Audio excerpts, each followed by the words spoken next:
Hello everyone, welcome to Liquica classes. ఈ video అనేది Indian పాలిటీలోని ఎంసీక్యూస్ మీద మనం డిస్కస్ చేస్తున్న పార్ట్ 2 వీడియో. పార్ట్ 1 వీడియోలో కూడా ఇంపార్టెంట్ ఎంసీక్యూస్ ని డిస్కస్ చేసాము. ఎవరైనా చూడని వారు ఉంటే చూడండి.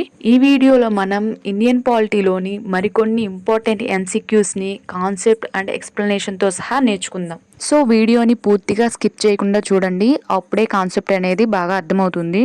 సో ఇక ఆలస్యం ఎందుకు, ఆ ఎంసీక్యూస్ ఏంటో చూసేద్దాం. ఫస్ట్ క్వశ్చన్ ఏంటంటే, లోకల్ బాడీస్ అంటే పంచాయత్స్లో ఉమెన్కి ఎన్ని సీట్స్ రిజర్వ్ చేయబడ్డాయి? Answer option C 1/3 seats. So local bodies అంటే పంచాయత్స్లో ఉమెన్కి 1/3 సీట్స్ అనేవి రిజర్వ్ చేయబడ్డాయి అన్నమాట.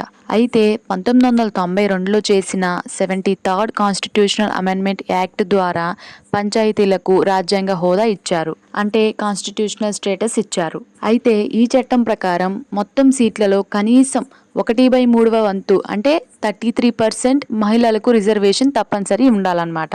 అయితే ఈ రిజర్వేషన్ అనేది చైర్పర్సన్ పోస్టులు అంటే సర్పంచ్ అధ్యక్షులకి కూడా వర్తిస్తుంది. కానీ చాలా రాష్ట్రాలు, ఎగ్జాంపుల్ తెలంగాణ, ఆంధ్రప్రదేశ్, తమ రాష్ట్ర చట్టాల ద్వారా ఈ రిజర్వేషన్ను 50%కి పెంచాయి. అంటే 33% రిజర్వేషన్ను 50%కి పెంచాయి. కానీ రాజ్యాంగంలో మాత్రం కనీసం 1/3 రిజర్వేషన్ మాత్రమే ఉంది. అందుకే కాన్స్టిట్యూషన్ ప్రకారం అడిగితే మాత్రం 1/3 రిజర్వేషన్ అనే చెప్పాలి. సెకండ్ క్వశ్చన్, ఫండమెంటల్ డ్యూటీస్ని ఏ కమిటీ రికమెండేషన్తో రాజ్యాంగంలో చేర్చారు?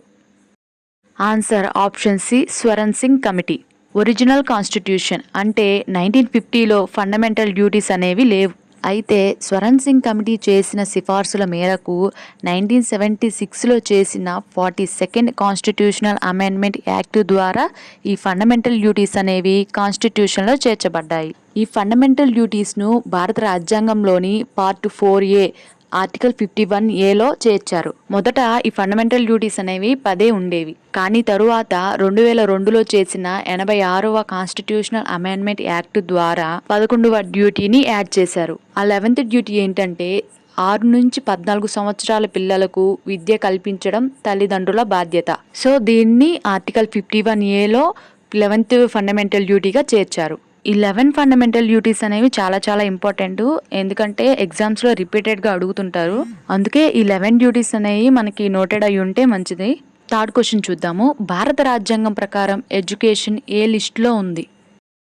Answer option C concurrent list అంటే ఉమ్మడి జాబితాలో ఉంది. మొదట్లో ఎడ్యుకేషన్ అనేది స్టేట్ లిస్ట్లో ఉండేది. అయితే 1976లో చేసిన 42వ రాజ్యాంగ సవరణ చట్టం ద్వారా ఎడ్యుకేషన్ను స్టేట్ లిస్ట్ నుంచి కాంకరెంట్ లిస్ట్కి మార్చారు. అంటే రాష్ట్ర జాబితా నుండి ఉమ్మడి జాబితాకి మార్చారు. అసలు దీని అర్థం ఏంటంటే కేంద్ర ప్రభుత్వం మరియు రాష్ట్ర ప్రభుత్వం ఇద్దరు ఎడ్యుకేషన్ మీద చట్టాలు అనేవి చేయవచ్చు. అందుకే మనకి సెంట్రల్లో CBSE and SSC state board 2 ఉంటాయి. అసలు ఈ లిస్టులు ఏంటి అంటే ఇండియన్ కాన్స్టిట్యూషన్లోని 7వ షెడ్యూల్లో మొత్తం 3 లెజిస్లేటివ్ లిస్టులు అనేవి ఉన్నాయన్నమాట. అవి ఒకటి యూనియన్ లిస్ట్ అంటే కేంద్ర జాబితా. ఈ లిస్టులోని అంశాలపై సెంట్రల్ గవర్నమెంట్ మాత్రమే చట్టాలు చేయవచ్చు. రెండోది స్టేట్ లిస్ట్ అంటే రాష్ట్ర జాబితా. ఈ లిస్టులోని అంశాలపై స్టేట్ గవర్నమెంట్ మాత్రమే చట్టాలు చేయవచ్చు. ఇంకా మూడోది కాంకరెంట్ లిస్ట్ అంటే ఉమ్మడి జాబితా. ఈ కాంకరెంట్ లిస్ట్లో ఉన్న అంశాలపై బోత్ సెంట్రల్ గవర్నమెంట్ చట్టాలు చేయవచ్చు అండ్ స్టేట్ గవర్నమెంట్ కూడా చట్టాలు చేయవచ్చు. అయితే ఇక్కడ గుర్తుంచుకోవాల్సింది ఏంటంటే ఉమ్మడి జాబితాలోని ఒకే అంశంపై స్టేట్ అండ్ సెంటర్ చట్టాలు విరుద్ధంగా ఉంటే ఆర్ ఎనీ క్లాషెస్ ఏర్పడితే కాన్స్టిట్యూషన్లోని ఆర్టికల్ 254 ప్రకారం సెంట్రల్ లాకి ప్రాధాన్యం ఉంటుందన్నమాట. అంటే స్టేట్ లా కంటే సెంట్రల్ లాకే ప్రాధాన్యం ఇస్తారు. Fourth question, right to property అంటే ఆస్తి హక్కుని ఏ సంవత్సరంలో ఫండమెంటల్ రైట్స్ నుంచి తొలగించారు? Answer option C 1978. మొదటిగా ఆస్తి హక్కు భారత రాజ్యాంగంలో ఒక ప్రాథమిక హక్కుగా ఉండేది. అంటే దీన్ని ఫండమెంటల్ రైట్స్లోని article 19 clause 1F and article 31 కింద పొందుపరచబడింది. అయితే 1978లో చేసిన 44వ రాజ్యాంగ సవరణ చట్టం ద్వారా ఆస్తి హక్కును ప్రాథమిక హక్కుల జాబితా నుండి తొలగించారు. ఇప్పుడు ఇది ఒక చట్టబద్ధ హక్కు అన్నమాట, అంటే లీగల్ ఆర్ కాన్స్టిట్యూషనల్ రైట్. ప్రస్తుతం ఇది కాన్స్టిట్యూషన్లోని ఆర్టికల్ 300A కింద ఉంది. అయితే ఆర్టికల్ 300A ప్రకారం చట్టం ద్వారా మాత్రమే వ్యక్తిని అతని ఆస్తి నుండి దూరం చేయవచ్చు. సో ఇది కేవలం ఒక చట్టబద్ధమైన హక్కు మాత్రమే, ప్రాథమిక హక్కు కాదు. 5th క్వశ్చన్, పంచాయతీరాజ్ వ్యవస్థను ఏ కమిటీ సూచనల మేరకు ప్రవేశపెట్టారు? Answer option B, Balwantrai Mehta committee. 1957లో ఇండియన్ గవర్నమెంట్ బల్వంతరాయ్ మెహతా కమిటీను నియమించింది. సో ఈ కమిటీ గ్రామీణాభివృద్ధి కార్యక్రమాలను పరిశీలించి పంచాయతీరాజ్ వ్యవస్థను సిఫార్సు చేసింది. బల్వంతరాయ్ మెహతా కమిటీ ముఖ్యంగా 3 స్థాయిల అంటే 3 టైర్ సిస్టమ్ పంచాయతీరాజ్ వ్యవస్థను సూచించింది. ఆ 3 టైర్ సిస్టమ్ ఏంటంటే 1 గ్రామ స్థాయిలో గ్రామ పంచాయతీ, 2 మండల ఆర్ బ్లాక్ స్థాయిలో పంచాయతీ సమితి, 3 జిల్లా స్థాయిలో జిల్లా పరిషత్. ఈ 3 స్థాయిల పంచాయతీరాజ్ వ్యవస్థను బల్వంతరాయ్ మెహతా కమిటీ సూచించింది. అందుకే బల్వంతరాయ్ మెహతాని father and architect of Panchayati Raj system in India అని అంటారు. 6th క్వశ్చన్, 73వ మరియు 74వ రాజ్యాంగ సవరణ చట్టాలు ఏ ప్రైమ్ మినిస్టర్ కాలంలో ఆమోదించబడ్డాయి? Answer option C, PV Narasimha Rao. 73rd and 74th constitutional amendment acts, వీటిని 1992లో పార్లమెంట్ ఆమోదించింది. సో ఇవి 1993లో అమల్లోకి వచ్చాయి. ఆ సమయంలో భారత ప్రధానమంత్రి ఎవరంటే పివి నరసింహారావు గారు. ఈయన 1991 నుండి 1996 వరకు భారత ప్రధానమంత్రిగా పనిచేశారు. సో ఆ టైంలోనే ఈ 73rd and 74th constitutional amendment acts అనేవి చేశారు. అయితే father of Indian economic reforms అయిన పివి నరసింహారావు గారి హయాంలోనే 1992లో ఈ చారిత్రాత్మక మార్పులు వచ్చాయి. గ్రామ పంచాయతీలకు మరియు మున్సిపాలిటీలకు 73rd and 74th constitutional amendment acts ద్వారా రాజ్యాంగ హోదా దక్కింది. అయితే ఈ 2 చట్టాల గురించి పూర్తిగా చూద్దాం. మొదటిది 73వ రాజ్యాంగ సవరణ చట్టం 1992లో చేశారు.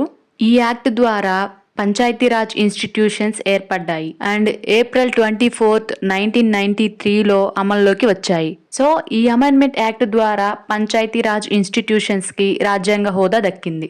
ఈ యాక్ట్ ద్వారా పార్ట్ 9 అండ్ 11th షెడ్యూల్ ఏర్పడ్డాయి. అయితే ఈ పార్ట్ 9లోని ఆర్టికల్స్ 243 నుండి 243O వరకు పంచాయతీరాజ్ ఇన్స్టిట్యూషన్స్ గురించి చెప్తున్నాయి. అండ్ 11th షెడ్యూల్లో పంచాయతీరాజ్ కి సంబంధించి టోటల్ 29 సబ్జెక్ట్స్ ఉన్నాయి. ఈ పంచాయత్స్ అనేవి ఏప్రిల్ 24th అమల్లోకి వచ్చాయి కాబట్టి ఆ రోజును ప్రతి సంవత్సరం నేషనల్ పంచాయతీరాజ్ డేగా సెలబ్రేట్ చేస్తున్నారు. రెండోది 74th కాన్స్టిట్యూషనల్ అమెండ్మెంట్ యాక్ట్ 1992. ఈ యాక్ట్ ద్వారా మున్సిపాలిటీస్ ఏర్పడ్డాయి. ఈ మున్సిపాలిటీస్ జూన్ 1st 1993 నుండి అమల్లోకి వచ్చాయి. సో ఈ యాక్ట్ ద్వారా మున్సిపాలిటీస్ కి రాజ్యాంగ హోదా కల్పించారు. అయితే ఈ 74th కాన్స్టిట్యూషనల్ అమెండ్మెంట్ యాక్ట్ ద్వారా part 9A and 12th schedule ఏర్పడ్డాయి. అయితే ఈ పార్ట్ 9Aలోని ఆర్టికల్స్ 243P నుండి 243ZG వరకు మున్సిపాలిటీస్ గురించి చెప్తున్నాయి. ఈ మున్సిపాలిటీకి సంబంధించి 12th షెడ్యూల్లో టోటల్ 18 సబ్జెక్ట్స్ ఉన్నాయి. అదే పంచాయత్స్ కి సంబంధించి అయితే 29 సబ్జెక్ట్స్ ఉన్నాయి. ఇందాకే డిస్కస్ చేసాం కదా. సో ఇది 73rd and 74th constitutional amendments acts గురించి కొంత ఇన్ఫర్మేషన్. ఇవి ఈ వీడియోలో డిస్కస్ చేసిన 5 ఇంపార్టెంట్ ఇండియన్ పాలిటీ MCQs. అయితే ఇంకొక క్వశ్చన్ ఉంది. ప్రీవియస్ వీడియో అంటే ఇండియన్ పాలిటీ మీద MCQs చేసిన పార్ట్ 1 వీడియోలో ఆ క్వశ్చన్ ఏంటంటే భారతదేశంలో సింగిల్ సిటిజన్షిప్ అంటే ఏక పౌరసత్వం అనే కాన్సెప్ట్ ఏ దేశం నుండి తీసుకున్నాము? దీనికి ఆన్సర్ వచ్చేసి option A, Britain. Single citizenship అనే కాన్సెప్ట్ బ్రిటన్ నుండి తీసుకున్నాం అనమాట.